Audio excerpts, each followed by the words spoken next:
everyone, and welcome back to House of Mystery. Thank you again for joining us. As always, we are grateful to have you and hope that you will enjoy the video today.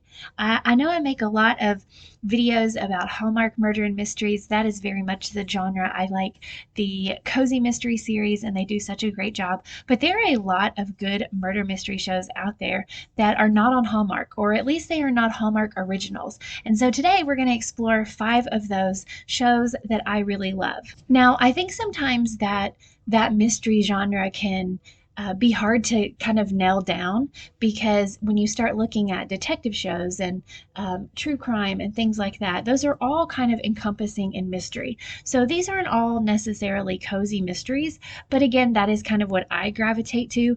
I'm sure that 3 months from now, I could do another video with 5 more shows that I would say are great. So I don't want to say these are the top 5, because I know there's so much more out there, and that's one thing that I would love to have your feedback on. If I were going to do another video on top 5 mystery shows that are not Hallmark based that you think deserve a lot of praise, what shows would they be? I would love to know. But here are the 5 that I want to talk about today because I have really grown to love them. The first one that actually slid under my radar for a really long time is Midsummer Murders. I just started watching this, so I have a ton of episodes still left to watch, but so far I'm really loving this series. Now, if you like murder mysteries, you probably are very familiar with this because this show has been around since 1997. It is currently entering, I think, its 24th season, so I am not there yet because I'm trying to watch them in order. As any show basically that lasts that long, there are some character changes. Now, from what I can tell, they're done very well. They flow very well. Like the lead detective leaves and his cousin comes in to take over. But I really like them so far. To me, they still even fall in that cozy mystery genre. Now, this may be just the early 1997 episodes. It may have gotten more graphic and things like that. Through season 24, I'm really not sure.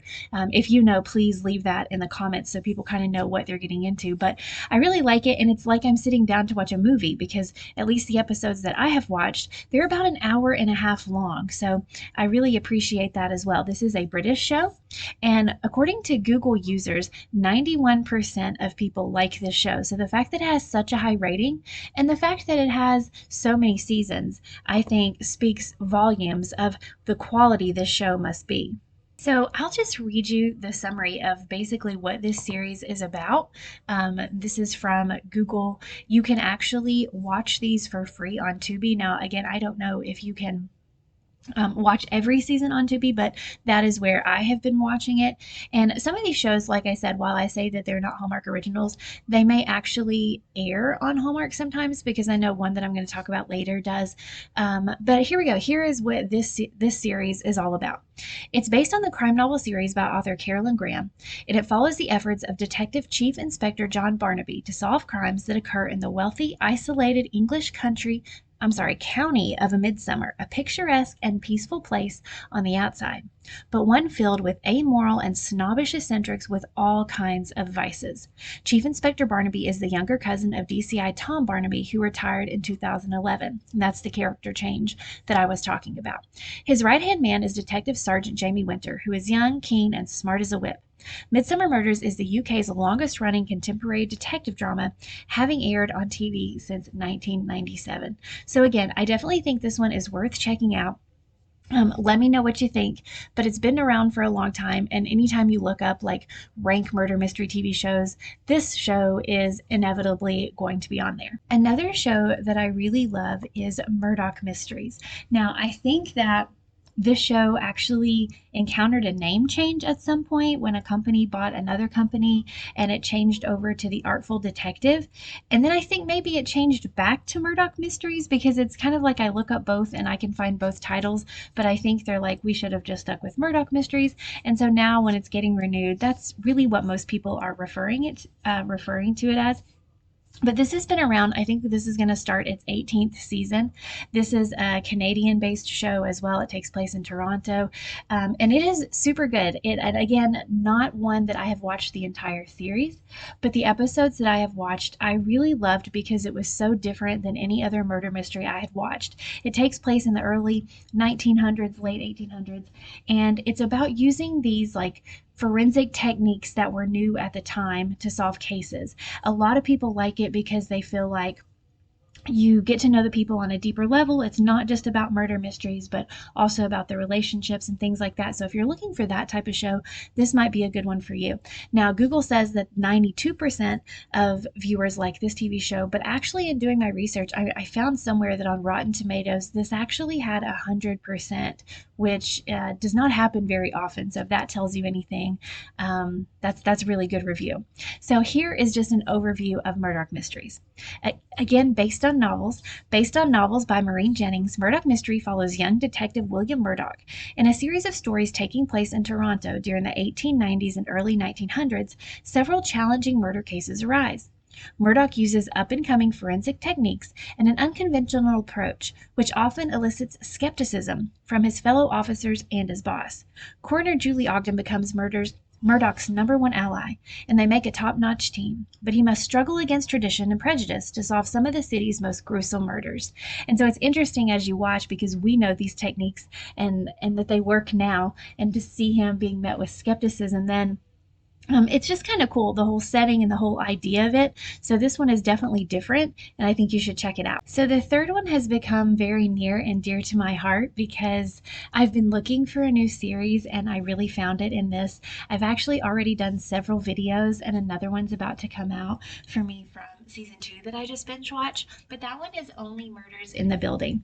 This one probably could not be considered a cozy crime or a cozy mystery just because usually there's mild profanity and you don't see a whole lot of maybe the murder and gore and blood and things like that. And while that's not super heavy, the profanity in this one is just a little bit. But I love it because for so many reasons. And please check out my other videos. I go through each season and tell you, what I love about it. But this was also very, very different to me. It's so comedic, but then still focused on a murder mystery. And I love that element, which doesn't always come in the cozy mystery or Hallmark genre. They're not really like heavy on the comedy. And that's not really even my thing. Comedy isn't my thing, but I love how it is intertwined in this. So on Google, it says that 89% like this TV show. However, Rotten Tomatoes gives it a 97%. I know that Hulu just started airing season 4. I think there are 2 or 3 episodes out so far, and they come on every Tuesday night. Instead of being released a season at a time, it is just one episode per week. But it's really good. The cast, the guest stars, it's all just fabulous and different from what I normally gravitate to, but it's fantastic. So here is kind of a synopsis of this show. 3 strangers, and of course we have Selena Gomez, Martin Short, and Steve Martin. They're fabulous.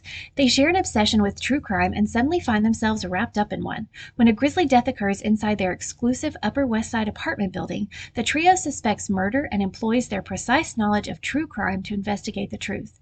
Perhaps even more explosive are the lies they tell one another. Soon the endangered trio comes to realize a killer might be living among them as they race to decipher the mounting clues before it's too late. And that is mostly going to be season 1, but every season plays off that. Of course, they continue to have yet another murder in the building in season 2. And it is, again, it's worth watching for the cast alone, if nothing else, but they do a really good job with the murder plot too. Now, the next show is one of my all-time favorite shows ever, and I have watched this entire season. There are 8 seasons, and then there's actually a movie that they made not too long ago, but I have watched and rewatched this so much. But that is Monk, starring Tony Shalhoub. Again, a fabulous show. There is also comedy interwoven in the elements here. You have such a great cast that plays so well off of each other. It really is just such as feel good as a murder mystery can get.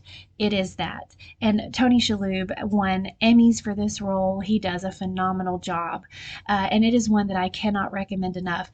And it is, I don't know that it would fall in that cozy mystery, but it is not gruesome. There's not a lot of profanity. It aired on USA for a long time. I think the last series was in 2000, or the last season was in 2008. So it's like that early 2000s vibe. But it is phenomenal. And again, just I can't say enough good things about this. And I think it's so underrated. I think Rotten Tomatoes has it at like an 89%. Google has it as a 93% liking this TV show. But to me, it's 100 out of 100. Of course, some episodes are better than others. But it's so good. And the humor in it is not that slapstick type of humor, although sometimes I guess that is in there. But sometimes Monk's humor is just such a dry humor. And I guess I just really like that sort of thing. But here's a little bit of a synopsis for Monk.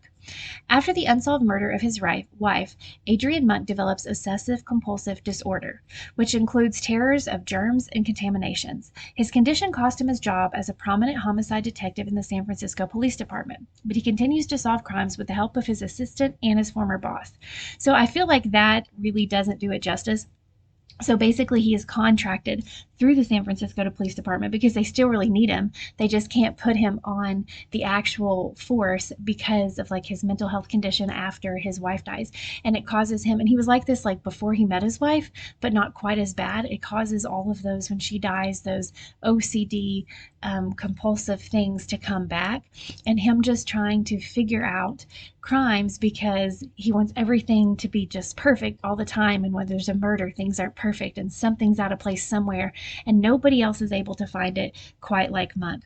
But this is one that I feel like a lot of people maybe aren't as aware of, and it definitely to me is underrated, but absolutely fabulous. Can't say enough good things. There are also some books that were written after the series came out that follow Monk. I don't think it's an incredibly long book series. I think that they started to change some of like where the characters were and things like that. So I don't know how many there are, but I did read some of them and they were actually very good.